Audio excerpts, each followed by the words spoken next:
Good evening, I'm John Carter and welcome to Poland Daily. Polish President Andrzej Duda will meet with US President Donald Trump at the White House on September the 18th to discuss, among other things, the possible construction of a permanent US military base in Poland. The Polish Ministry of Defence has formed a joint group with its American counterpart to begin preparation for its potential construction. The Polish government has previously offered to contribute $2 billion to the construction. The announcement of the joint Polish-US work group starting talks over the potential permanent military base has been well received by Polish politicians. It's very simple. It is in our interest to host a permanent US military base. It's vital to our national security and we should do everything to support it. Even the Polish opposition, who normally contests all actions taken by the government, support the plans. The ruling Law and Justice Party has long been working towards a permanent US military bases in Poland. The USA has responded positively to our policies because they recognize that there are only a few countries in Europe which they can rely on as much as Poland. Secretary of State Jarosław Sellin also argues that the new work group confirms Poland's status as a credible ally in the eyes of the United States. In many countries, such as Germany, society trusts Russia more than the United States, so it's not a good ground for building a good permanent relationship. It's different in our country, and I think that bilateral relations between Poland and the United States will deepen, because it's in the interest of both countries. I think that permanent US bases are the only way to ensure real security for Poland. The presence of the US forces in Poland improves the security not only of our country but for Europe and the entire world too. It is also the answer to the increasingly aggressive policies of Russia. George Friedman, an American political scientist, has predicted that Poland will become a major power with the help of the United States, and I believe we should stick to this strategy. I think that there is a good chance and hopefully a permanent military base will bring us closer to this goal. The Minister of Defense, after his visit in Washington, also revealed that he's holding talks with Trump's administration about Poland's plan to procure advanced military technology from the US. The Polish Minister of Foreign Affairs, Jacek Czaputowicz, stated during a press conference with the Foreign Minister of Lithuania that Poland will veto any attempt by the European Union to place sanctions on Hungary. The Prime Minister of the Czech Republic, Andrzej Babis, and the Italian Minister of Interior, Matteo Salvini, have also indicated that their government will back Hungary in its dispute with Brussels. The Polish and Lithuanian foreign ministers met in Lithuania, mainly focusing on the migration issue. It's yet another visit by Polish government officials to one of their neighboring countries. The last couple of months have seen a unified Eastern Europe like never before. The issue of migration has brought the Visegrad Group countries closer together, as all of them strongly oppose Angela Merkel's open-door policy. Poland issued a statement that we are against using this article and this path against our Hungarian friends. We think that it is not justified. We stated clearly, if it comes to the discussion in the Council, we will be against it and we will veto the decision if it comes to the sanctions. I think that the European Union tries to exert pressure towards countries of our region, and we have to demonstrate solidarity in that case. It is not justified. For the sanctions to be implemented, there needs to be a unanimous vote in the European Council. When Poland was being threatened with Article 7 for allegedly breaking the rule of law, Hungary and other Visegrad Group countries promised to veto any sanctions as well. Now, Poland intends to repay its debt by promising to do the same for Hungary. Italy and the Czech Republic are opposing sanctions too, although they did not specifically mention vetoing in official statements. The question is, how long can Germany, the biggest advocate for welcoming migrants, remain deaf to the voice of Eastern Europe?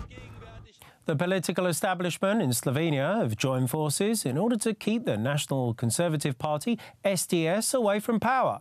The Slovenian parliament has confirmed the first minority government in the country's history.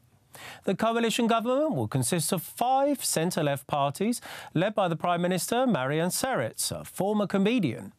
The minority government will have to rely on the support of the far-left Lewica party. The big winner of the Slovenian parliamentary election on June 3rd was the anti-mass immigration party SDS. With 25% of the votes, they finished far ahead of the second largest party headed by the new Prime Minister Marjan Šarec, which won 12.5% of the vote.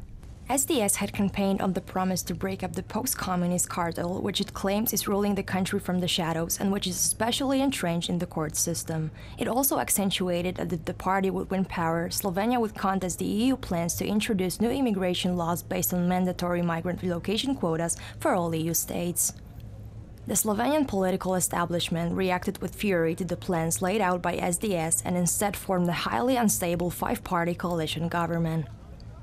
After being confirmed as the new Prime Minister, Marjan Šarec said that improving the national healthcare system and cutting red tape would be the priorities of the new government. The priorities of this government are well known. The areas of healthcare, economy and the defense and security system. These are the issues most of Europe is dealing with. We will start dealing with this right away. As for my first diplomatic trip, next week I'm going to an informal meeting of EU leaders in Salzburg, and my first bilateral meeting will probably be in Brussels. After that, my plan is to visit neighboring countries, because I think that will be appropriate. It remains to be seen whether the new government will be able to survive for long. Experts argue that the fact that it will have to rely on the support of the far-left party Levica spells trouble for the party in the long run. Prime Minister Šarec might have to prepare for snap elections sooner than he thinks. The lead singer of the band U2, Bono, has stirred up emotions in Sweden following his reaction to the positive result for the anti-mass immigration party, the Swedish Democrats, in the recent Swedish parliamentary election. During a concert in France, Bono played a devil-like character and performed a Nazi salute in reference to the Swedish Democrats leader Jimmy Åkesson's policies.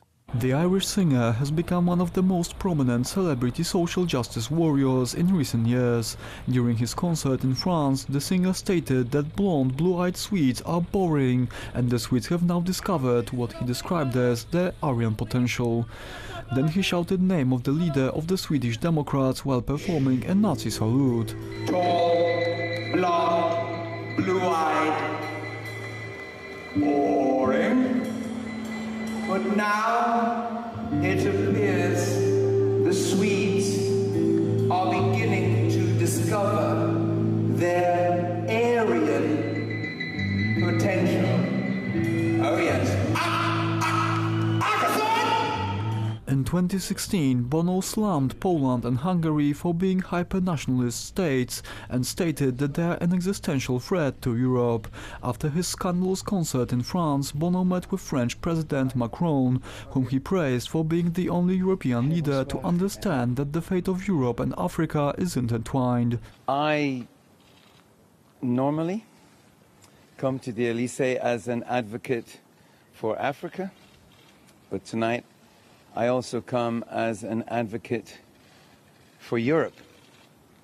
I think even people who are not paying attention realize more than ever that the fates and future of Europe and Africa are bound up together.